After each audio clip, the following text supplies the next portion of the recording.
It's live. That's why you can't take it back.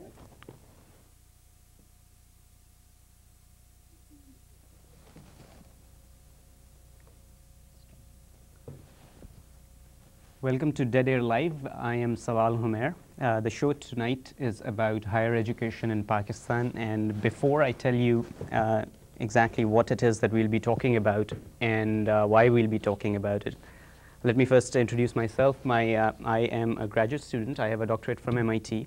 And with me here is a panel of interested and motivated Pakistani students from MIT, Harvard. Here we have Babar Sattar, who goes to the Harvard Law School.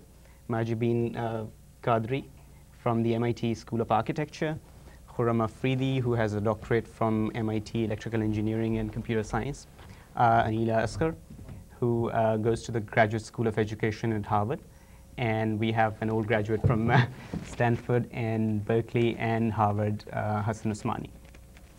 We are here to talk about, in general, higher education in Pakistan and its problems and how it relates to a larger context which people, both international and Pakistanis, are concerned about.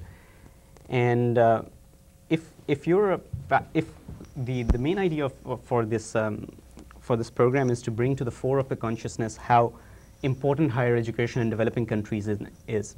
And Pakistan is, in a sense, only a type of the more general problem in developing countries, anywhere from Pakistan to Iraq, to Iran, the whole belt, or other developing countries that you can think of. If you're a Pakistani national, you may have heard a lot about reform in primary education, but you might not have heard too much about reform of higher education and how important it is, not only from an economic perspective, but also from the perspective of governance, from a long-term change and production of good for the society.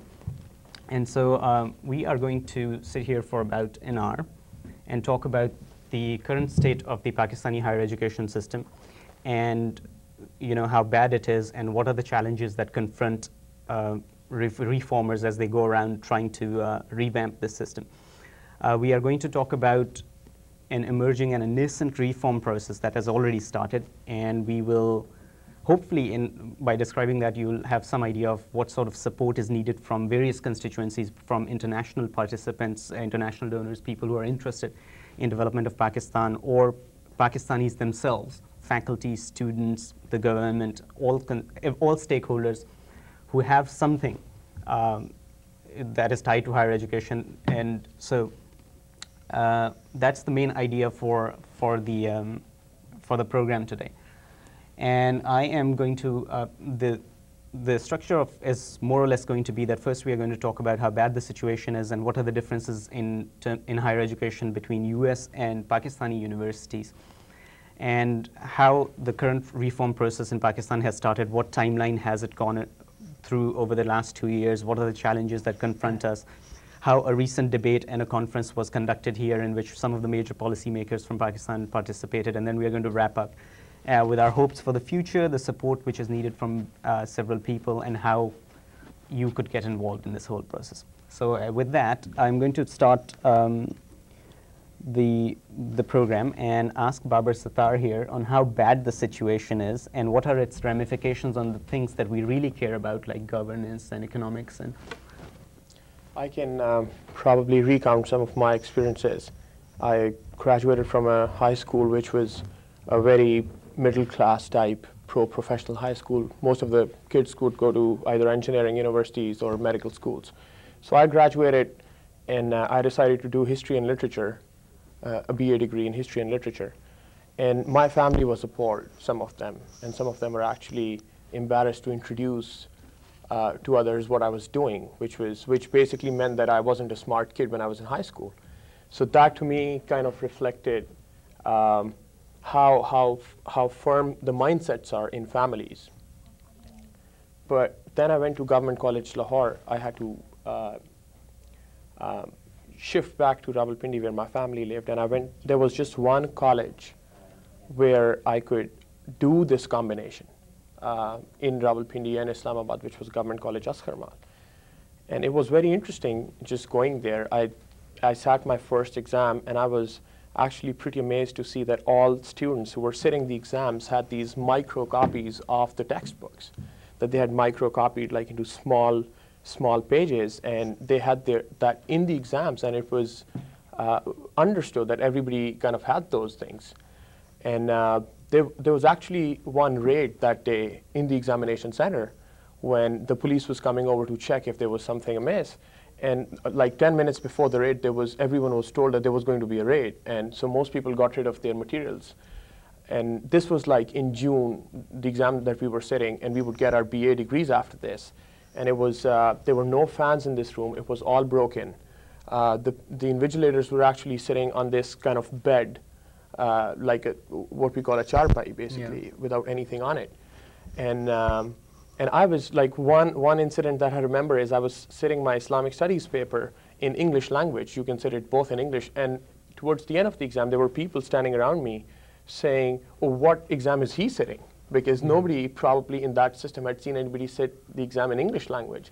So that was kind of, that was the first time I actually saw how corrupt the system was, in a sense that anybody could cheat, and there was no accountability as far as the evaluation system was concerned.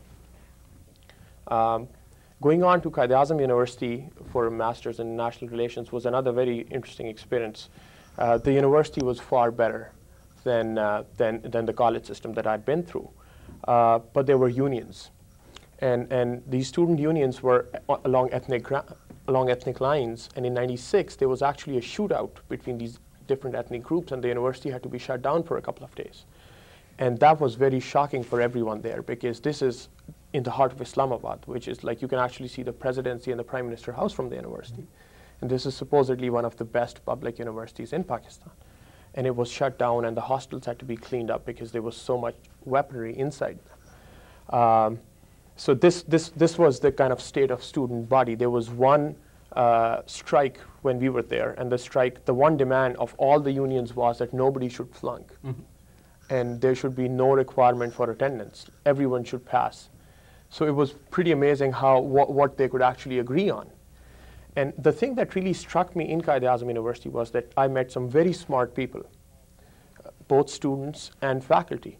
But there was a huge gap between the kind of people who graduated. Those who graduated at the top, who actually made these personal contacts with the professors and learned something out of the process, and those who were really at the bottom of the classes. So it was more an individual effort, both on part of the faculty and the students, who were trying to gain something out of this process rather than an institution that ensures that a certain, everyone graduates with a certain merit out of that place. That's actually a very nice narrative, and it actually, there are types, it outlines a host of problems which are typical of the Pakistani system. For instance, the very first one which actually I heard you say was the difference between general education. When you opted for a general education in Pakistan, people did think that you were, there was a problem. And if Khurram can talk about the general type, first of all, the spectrum of education, the differences between medical colleges in general, what is the relative strength of these systems, and what are the core problems? Well, let me just highlight one number. I think that will clearly indicate the level of the problem, which is that the entire funding that the universities get, all of the universities, there are some 26 universities in Pakistan, they collectively get about $30 million from the government. They independently raise another $30 million, but that is peanuts compared to the money that is needed to really run any higher education institute. MIT being probably at the other extreme, alone has a budget of over $1 billion. So that gives you just a rough idea of the kind of problem, scale of the problem itself. To address the issue of just what the landscape is, as Babar said, most of the good students, their desire is to go to either the engineering universities or the medical schools, since those tend to allow them to get good jobs, or at least that's how it used to be. And in addition to that, if you can't really make it to engineering schools or medical schools, then you have options such as law or public service or some other few other avenues. But as far as liberal arts education is concerned or pure science education is concerned, those are considered the least desirable by the society and the students. I think we can talk more about some of these. Maybe Hassan, you want to add something? Yeah, I mean, I think it's the experience that you've described kind of mirrors my 1 year at Government College Lahore, where we had some very talented faculty members, but most of the students spent their time sunning themselves because the whole system was geared to taking exams every 2 years. And yet, you know, the other side of the picture is the system does continue to produce some very bright graduates who, you know, manage to go to top schools around the world. So in that way, there is hope. Higher education in general has jumped to the top of the agenda, both for the government and World Bank, etc., or at least there is an attempt to make it jump to the top of the agenda, especially after the report that came out from the World Bank about a year and a half ago, chaired by Professor Osofsky of Harvard, which essentially said the same thing that US politicians have been saying for a number of years now, that we have moved into a post-industrial society globally, where it's knowledge that is driving these economies. And so it is imperative that if the third world countries are going to break out of this vice of poverty and lawlessness, etc., they have to find avenues of growth which are going to come about in this new growth economy.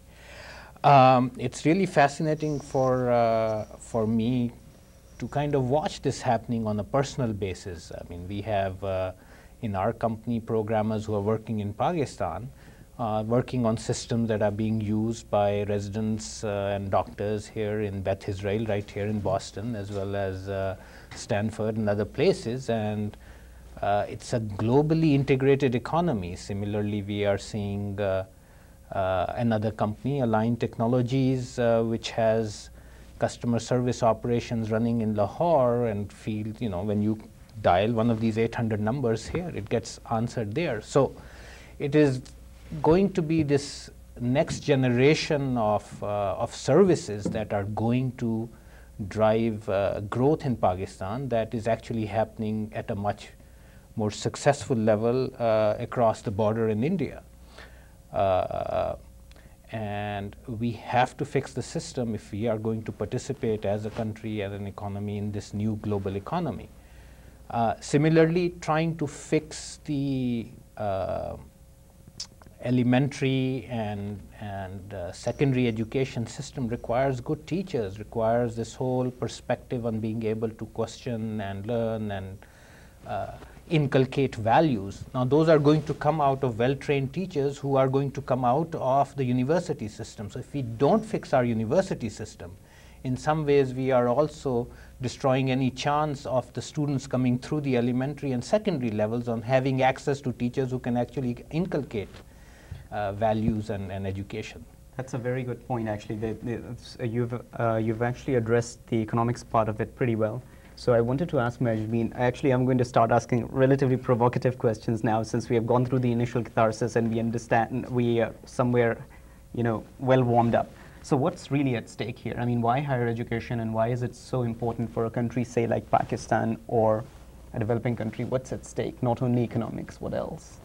Well, like he said, you know, like we really, if any country has to survive in the economy today, you have to be, you know, competitive, and education is the key to it. But like, you know, also I think education is also the way to bring about social change in society. And considering that the developing country, even all developing countries, even Pakistan, has a bad track record for, I mean, I guess, you know, women, talking from my side, but, you know, I think higher education really creates a different society and opens up a lot of venues. Like, I consider myself fortunate enough to have been able to get till this point, you know, compared to a lot of other people like I have talked to back home.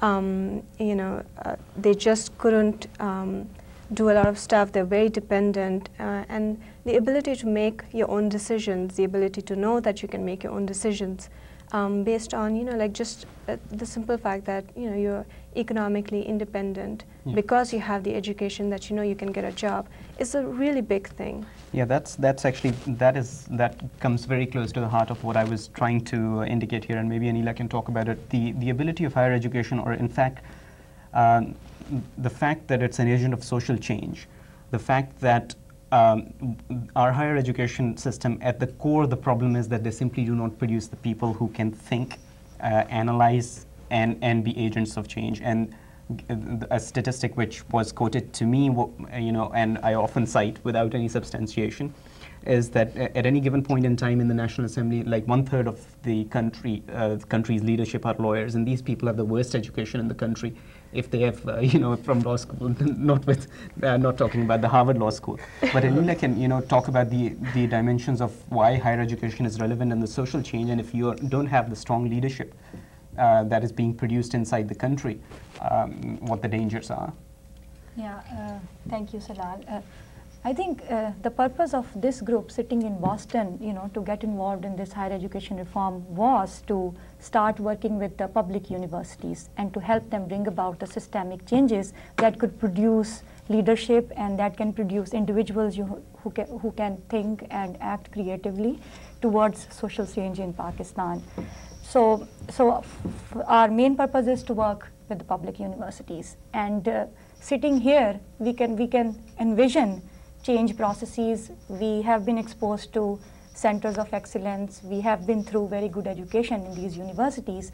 But sitting here, we can talk about all these things. We can have all those concepts, and all these things are irrelevant and don't mean anything if we don't have partners back home. And if some of us also don't go back home and start working towards these changes.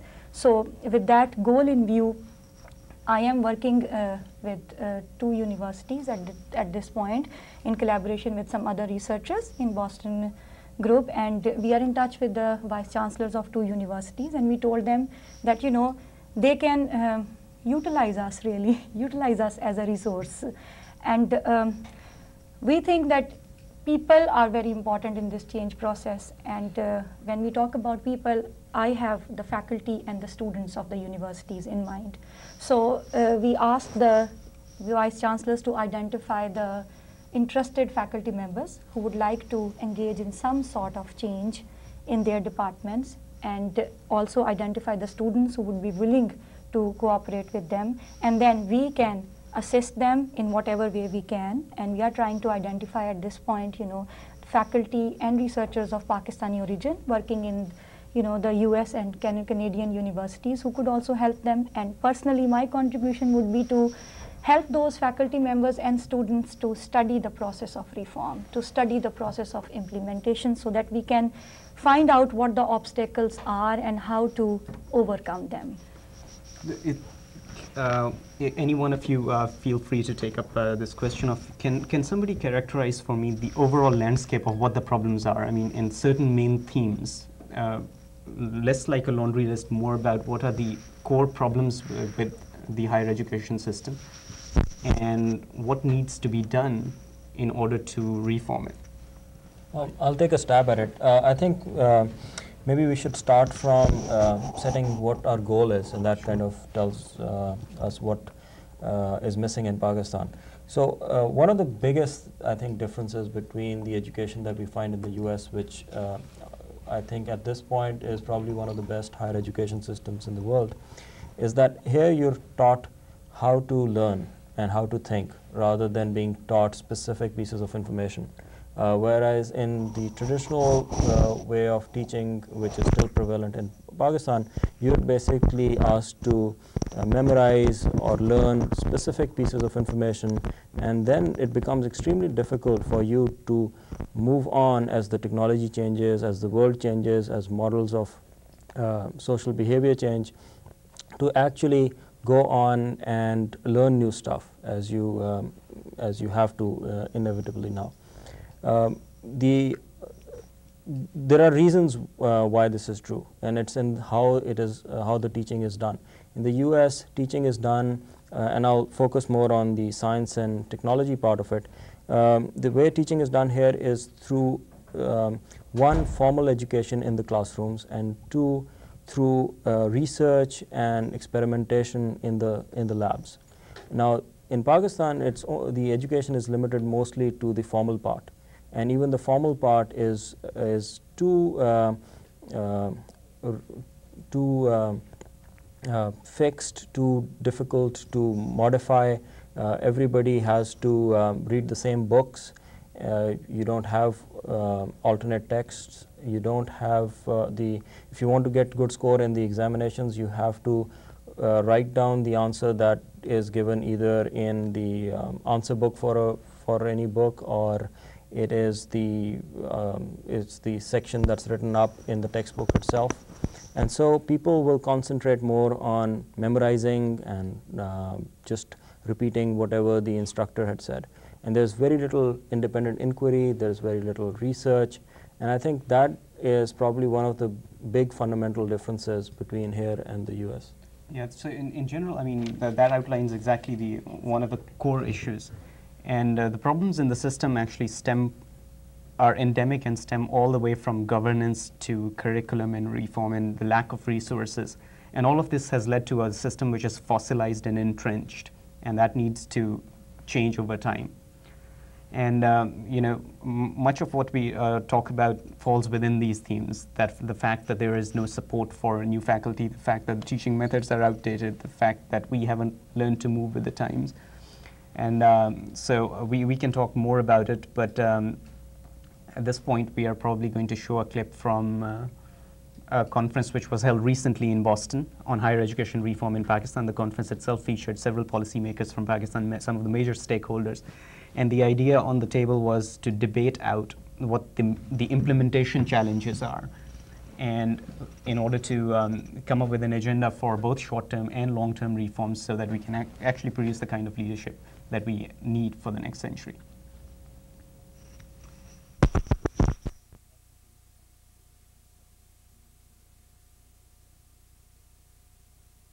Biggest single ingredient in every dialogue we had was there was total skepticism. कुछ नहीं होने वाला है. आप बात करके चले जाएंगे, कुछ नहीं होगा. And they're right. They said nothing will happen. You know it. It'll go onto the shelf. 8 of them have already gone in the report shelf. 1 more will go. And our challenge, frankly, was how can we make it different?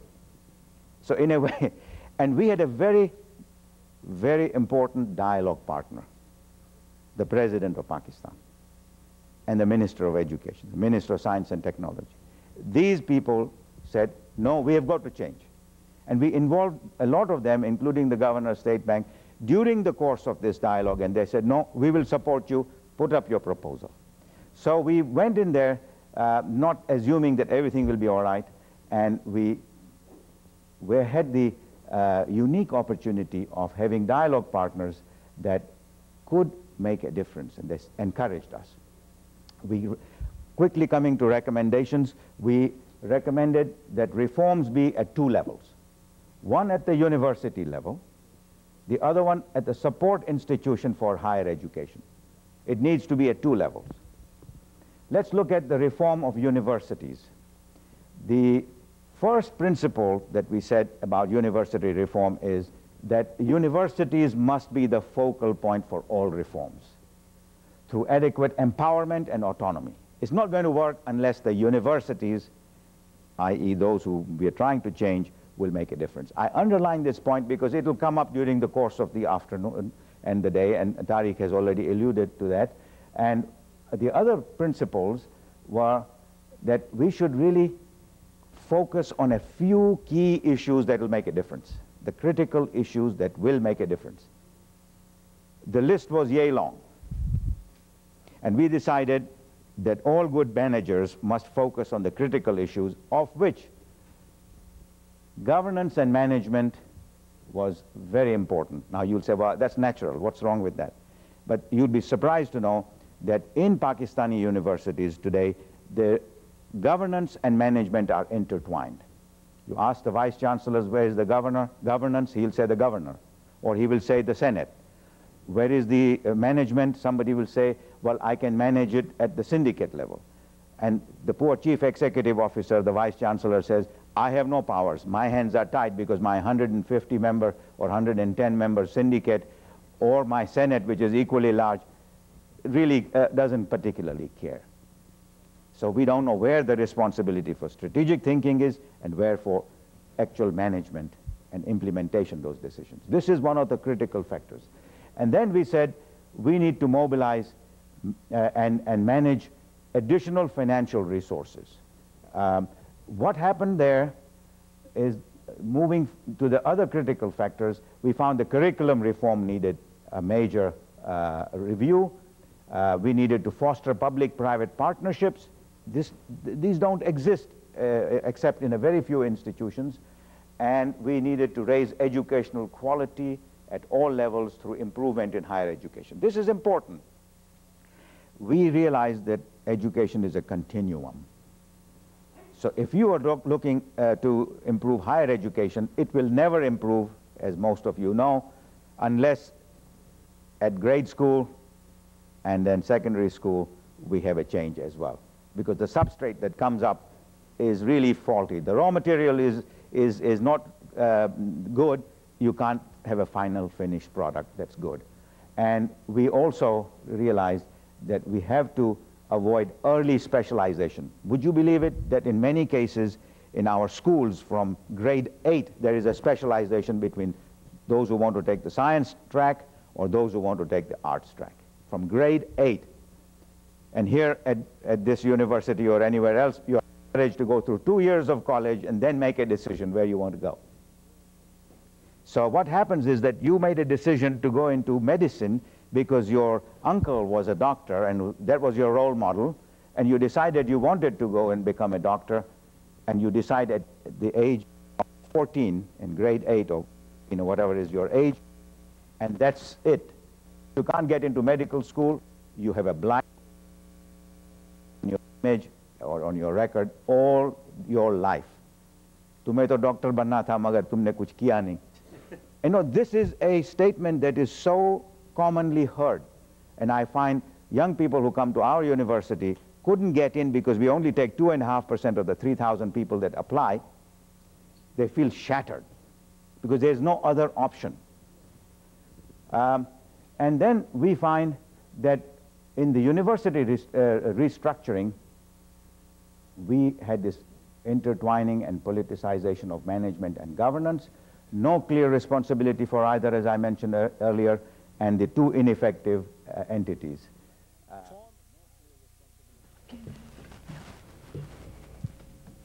Welcome back to Dead Air Live. We are talking about higher education in Pakistan, and you just saw a clip of Dr. Shams Qasim Lakha.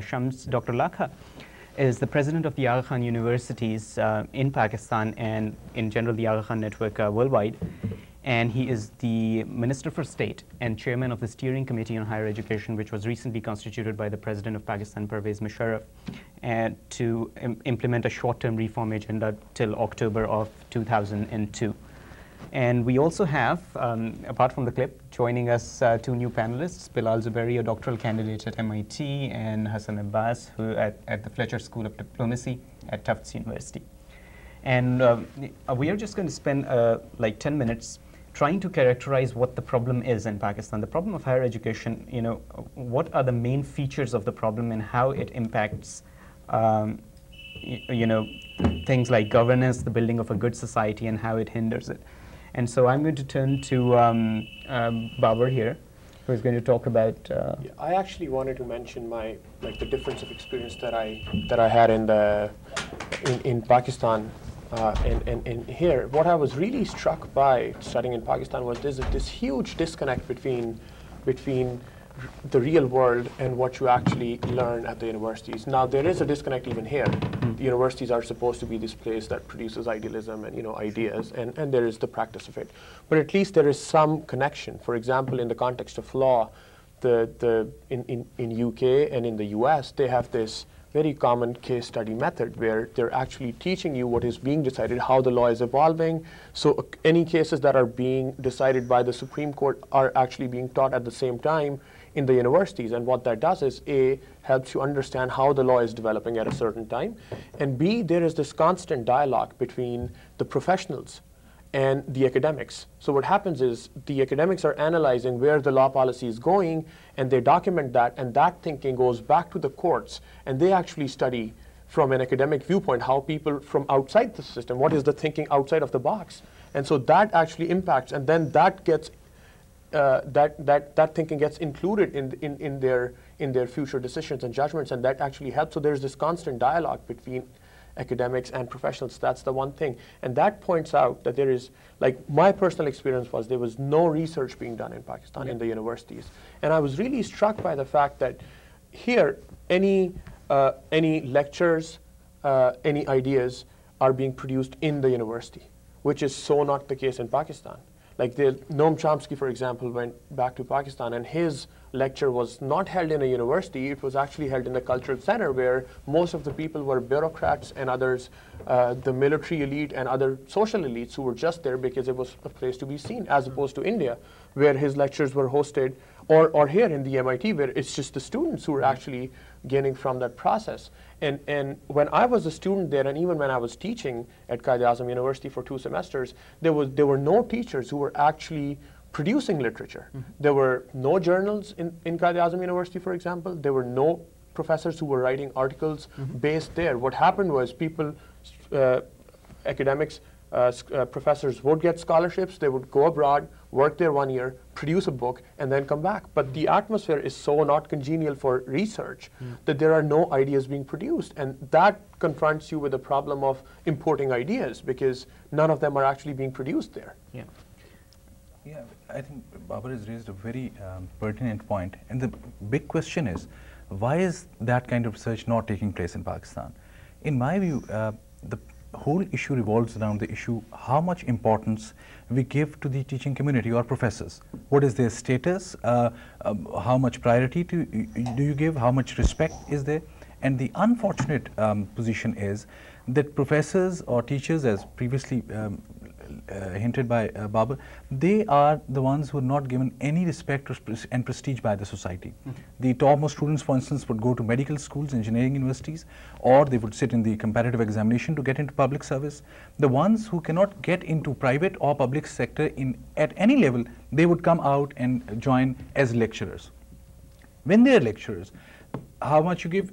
Look at their pay scales. The lowermost at the lowermost level.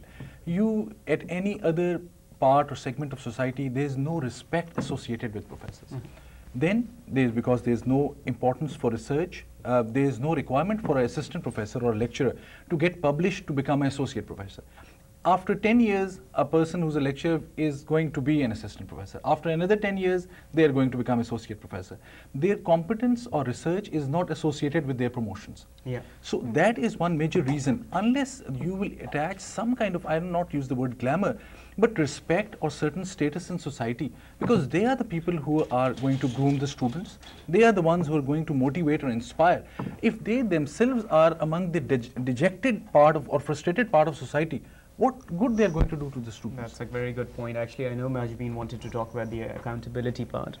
You know, that there's no competition, neither is there any accountability. Exactly. You're in a bureaucratic Exactly. system. I mean, like, there's no accountability, and not only for the teachers, like you said, that, you know, the ones that get into the profession are the pretty much the ones who could not get into anything else, but also, like, I mean, that forms, like, the base of the perception, even like for incoming students who want to come into higher education now, if they're being offered to go abroad rather than go to a higher education within Pakistan, then chances are that they would go abroad. And the reason being that, you know, they would be like, if I stayed in an institute over here, what sort of teachers am I getting? You know, I don't know, like, all the fellow students, are they going to be like, all the exams, are they going to be cheating? Is cheating going to be going on over there? There's no way of correcting them, and, you know, then why should I, you know, make any effort in studying for it? So, you know, accountability is very important. Like, you know, solving the problem of cheating going on in universities and perception of professors. So, I would like to take that, a little bit further and say, okay, if you were in Pakistan and you were a student in Pakistan or a faculty member in Pakistan or in the administration in Pakistan, what were the things you would characterize as your first order problems? If you're a student, you will think of, other people are cheating, so why should I not cheat? What's the incentive for me to work harder? Exactly. If you were a faculty member, you would think, look at my pay scale. I have to work 3 other jobs to be able to make it and have a decent living in my country. If you were in administration, of course you're thinking of other things. Your problems are the lawlessness that you described, gunfires being shot at within the university campus at a regular basis is no surprise to Pakistani students now. And the administration is tied up dealing with those kind of issues and the corruption that exists. I think this conference that we saw the little clip from, thinking of that conference when we were trying to put this together and the ideas that came out of it, it seems pretty clear to us that the problems can be characterized in 3 spheres. One of them being people, to which the quality of education is directly linked. Who are your faculty members that are coming in? Who are your students that are coming in? What are they learning and what's coming out of the system? The second one is money. Without putting the money in it, these kind of large-scale systems just can't improve all on their own. Be it the research facilities that are available to you, be it your pay scales or anything else. Even the person who's guarding the door of the university needs to be paid adequately enough so when hooligans come around, he has a reason to stand and fight against it. The third thing becomes infrastructure. What are the support mechanisms and institutions that are available for a university or the system of all the universities to improve? And I think all these 3 are sort of interlinked with each other. And you have to approach all 3 of them simultaneously to solve the problem. Exactly. It turns out that Bilal is absolutely right. There are these 3 problems of people, resources, and infrastructure arise in pretty much every sphere you take. If you take the sphere of looking at a university or outside a university, the problems you run into, the themes are governance, which is something which Hassan has already talked about and Majibeen has talked about. 1, there is no spirit of competition. 2, there is no accountability. Governance, the governance structure is dysfunctional. Shams Qasim Lakha was talking about it. Nobody really knows who's in charge.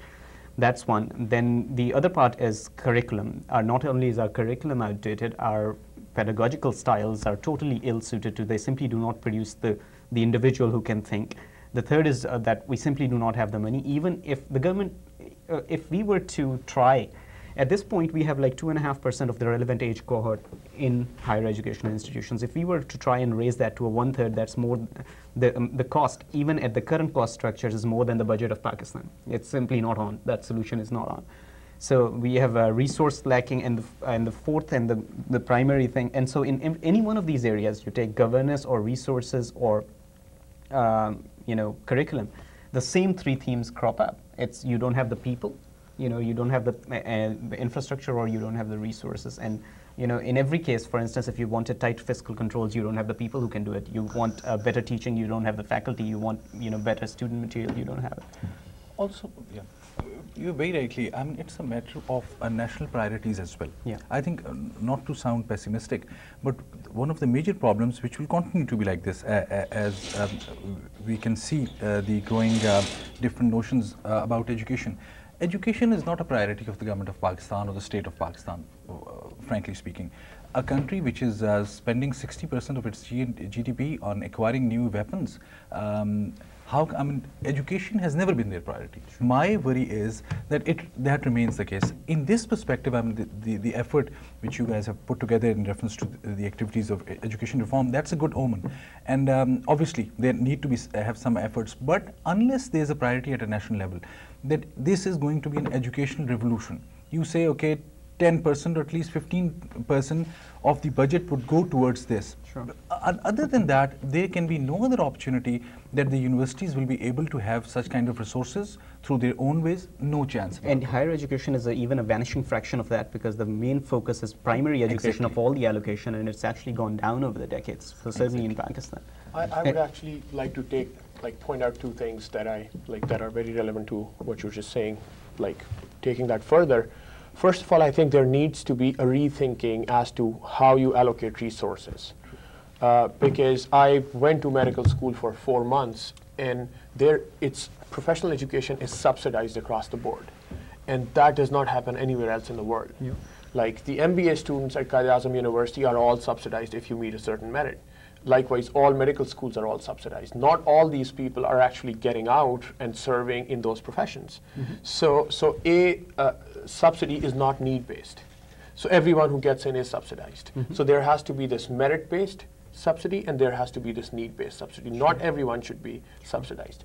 Plus, you need to think about the future. Here, anybody who's going to law school, for example, can foresee that they have $150,000 in loans by the time they get out. So they better have some kind of a plan to work and to repay those loans in order to go into that kind of school. And if you're just getting an education to brush up your mental faculties or get an education, you'd probably end up in social sciences where the cost of education isn't that high. So first of all, I think the state needs to rethink, and like areas where people would not want to go, like social sciences, need to be subsidized more as opposed to professional education where you can actually get out and earn a living for yourself. So that is one of the things that I wanted to point out. The second thing is, I saw this difference between the UK and the US education because I did my basic law degree in UK. There, we have that kind of system going in Pakistan where the state, you're dependent on the state for the finances. And there, the state subsidizes all students and gives money to the university. But we can say that even if you look at Oxford and Cambridge, which are the premier institutions there is like in areas where you actually need research, they have far less resources, and American universities have just taken over because there's a realization here that the president of the university is actually going to go out and raise money for the university. And without raising that kind of money, there is no way you can get in those kind of people, the faculty that you actually need. And even there, the social science education is still there because there is prestige involved with teaching and studying there. But in areas where you actually need research, it has gone down. So we actually need to follow the American model rather than... Okay. Actually, if somebody can briefly talk about the lack of political will. I know we have alluded to it, but the fact that reform of such a system is actually a political process in addition, and then we'll go for a clip which is from the same conference as Shams Qasim's clip was from, and then Anila can talk about the reform process that's been going on in Pakistan. Well, so can somebody talk about the political... I just want to say two things. First, as far as the government priorities are concerned, you're very right that in the past 50 years, education has not been a priority. But the second important thing you have to know is the numbers. The numbers speak for themselves, which is right now in Pakistan, an average cost of teaching a student through university is about 60,000 rupees a year. If you take the private universities in Pakistan, it's about 250,000 rupees a year. 60,000 rupees is not more than $1,000 a year. The cost of teaching a good graduate student or even a bachelor student anywhere else in the world is at least 600 to 700,000 rupees a year, which means that we really, even if the state was to take complete ownership of this project and decrease the military funds, etc., it would still be hard-pressed for the university, for the government to be able to afford that. In which sense, I think you have to understand that at some level, notwithstanding what the government's responsibilities are, notwithstanding that they have to go way out from where they are now to make this a priority, there still needs to be more thought put into what are the resources and how to create other resource pools available. As far as the current government is concerned, I think as far as we have heard and we've seen it demonstrated by several high-ranking officials from the government, the scene is changing in Pakistan. The education is becoming a priority. I cannot say that if it's only since the September 11th tragedy that this has happened, but there is a will. Senior commissions have been set up, task force was set up, recommendations that we thought would be considered absolutely, too blunt, totally, unrealistic were accepted. Immediate changes were made, commissions were set up, and I think you will see that changes are being made.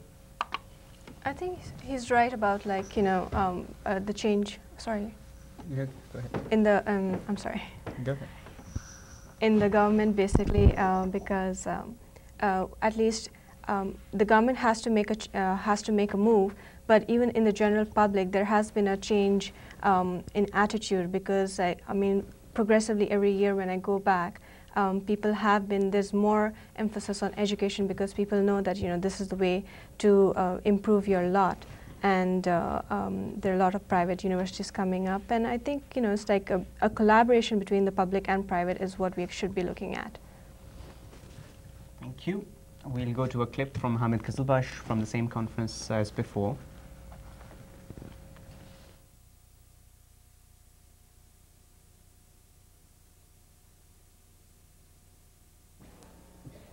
Secondarily, they want to, of course, make merit important in our universities. They want to get the politicians out of the way. They have suggested that control mechanisms need to be developed, but not of the kind that we've had in the past, which would be wonderful. And of course, they recognize that money rules. Given all these facts, when I first learned of their work, and I've seen the report, I'm sorry that Parvez hasn't been able to get hold of it, I hope he does soon. This is a draft report. I felt that, in a sense, the point had come where it wasn't possible now to discuss changes to their recommendations. They've made up their mind, and rightly so. We have to get on with the task. So whatever I say about governance today is just, in a sense, to highlight that what they're recommending, which I consider very desirable and I support it wholeheartedly, will require some, well, two things. It will require sensitivity to the, since some of our people are doctors, to the patient. After all, you do want to reform higher education. You don't want to blast it out of existence. Sometimes when we want to promote quality, and you can see how Parvez feels, and we see the quality, the first impulse is, get rid of these guys. And especially when we first come back after our PhDs from these wonderful universities where we occasionally, some of us have the chance to come. Oh, we are really impatient. My God, what kind of a library is this? 380,000 volumes is all the Punjab University has. 100 and how many years old university? 380,000 total volumes, 20,000 manuscripts. They proudly tell us. I don't know how many new books have been added.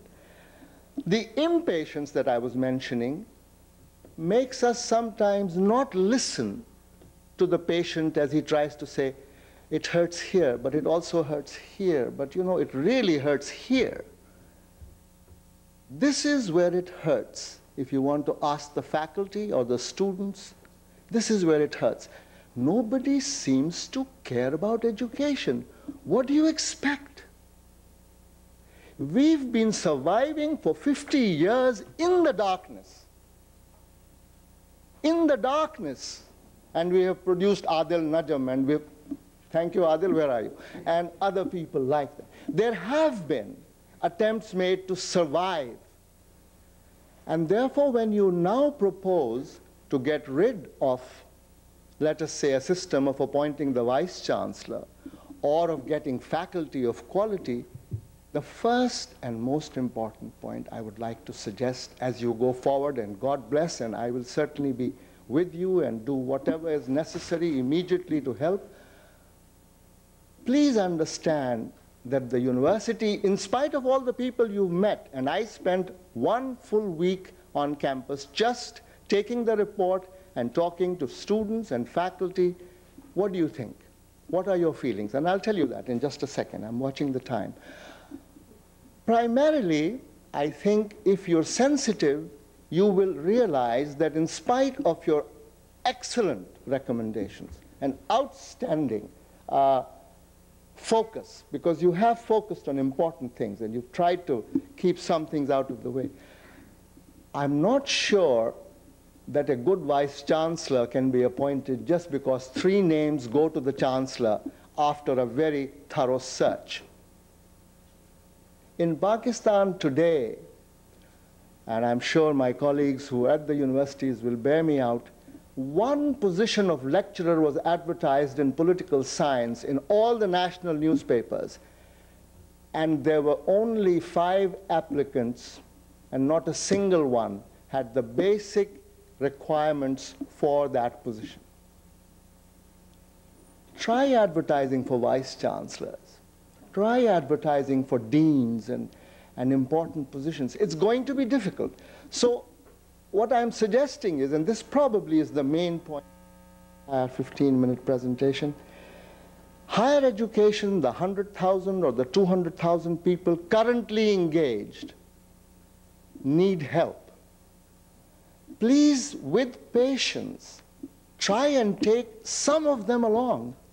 If you try and only take, let us say, the 5 best that Parvez has been able to find in the country, or the 4 best, you won't have any higher education left. You won't have any higher education left. You cannot start where Boston University is today. I'm sorry. There's nothing there for you to try and create a Boston University overnight just because you've been given the task of reforming higher education. It takes hundreds of years to create Boston University. And although you had a 100-year-old. Welcome back to Dead Air Life. We are talking about higher education in Pakistan. We have just spent about 45 minutes trying to describe the problems that beset the institutions of higher education in Pakistan and how this is relevant to both Pakistanis and to an international audience. And Bilal Zuberi is now going to talk about a process of reform which has started in Pakistan and has been going on for the past 2 or 3 years, and what are our hopes from that process. Well, I think it links very well with what we were talking about earlier, whether the government commitment is there. And I think all of us agree that, it hasn't been there in the past, but being engaged in the process myself and with several other colleagues who are sitting here, I do see a change. It has been internationally recognized that education in general and with the global economy, as was talked about earlier, higher education is going to play a very important role. And that was very apparent when the World Bank report came out. It was instituted by the World Bank, written by a very distinguished dean of Harvard University, along with colleagues who ranged from top universities in the US to top universities in Pakistan, private and public. And the report essentially highlighted all the problems that we've talked about and also indicated some of the solutions. Of course, solutions are very country specific and they could not go into the details. From there on, a few dedicated individuals picked up that report in Pakistan. This is in 2001, right? This is in 2001. They picked up the report, they read it, and they saw that what they were saying was not very different from what people in Pakistan were saying. There needed to be a change. They picked it up, brought it to our table. There was really informal dinners held right here in Boston and Cambridge where people talked about it. They wanted to know what we can do, and we wanted to know what can we do. We had no idea where to start and where to end. However, conversations started going, and from there on, we heard that government of Pakistan is really taking it seriously.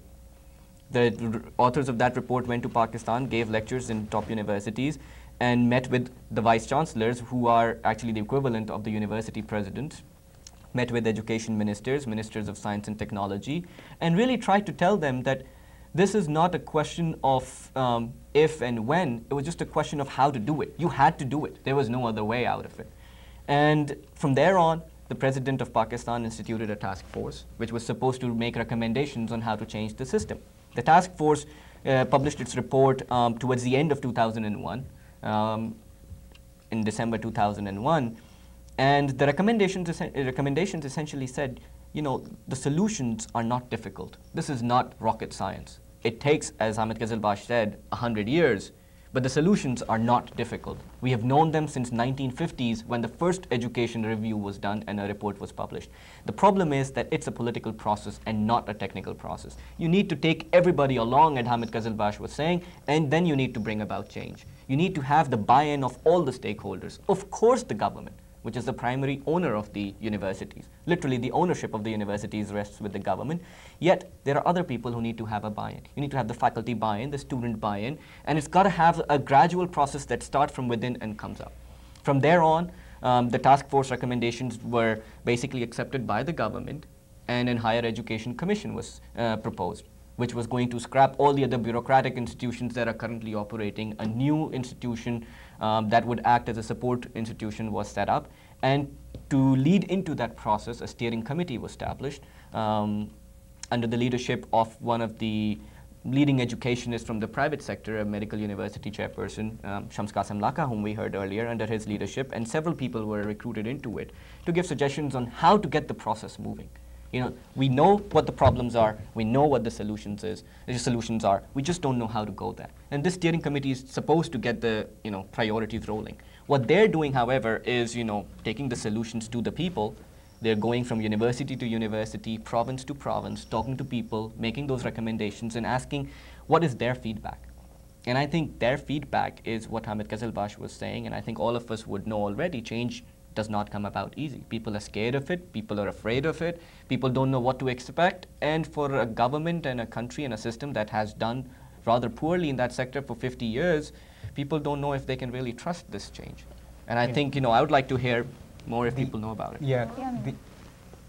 To illustrate the political dimension of this thing, when you, to make this process very human, let's say we as a group walk in to a meeting with a faculty in Pakistani university. The first thing is going to be this huge resistance where they're going to sit back and say, who are you to first of all tell me what the problem is? Even though, and this is, it's really ironic, and this is the nature of debate, because we as a society are not used to debate per se, but there's a huge resistance to accepting anything else, even though we agree on 80% of the problems. The problems you are going to say are exactly the same 80% of the problems I'm going to say, it's only that I'm saying. And so, those are the kind of political pressures we run into. And Anila can continue from here. Well, we all agree that reform is a tough process. It's a very difficult process, and in this process we have found individuals who are very committed and dedicated. They are few, but they are there, and we are also from Pakistan. And we have found individuals who are adamant to any kind of change, and that also happens in a reform process. Personally, I have worked with educators from the government and the private sectors at all levels, primary, secondary, and university. And we have been able to bring about changes, even though they were small. And the purpose of, getting engaged in this kind of effort is to create seeds of change, and we are very hopeful about it. And again, the purpose is to now create partners in Pakistan who are dedicated and who are committed and who we could work with, and create models of change which could be hopefully replicated in future. Thank you, Anila. Thank you very much, all panelists, for this enlightening discussion on higher education in Pakistan, and thank you, the audience.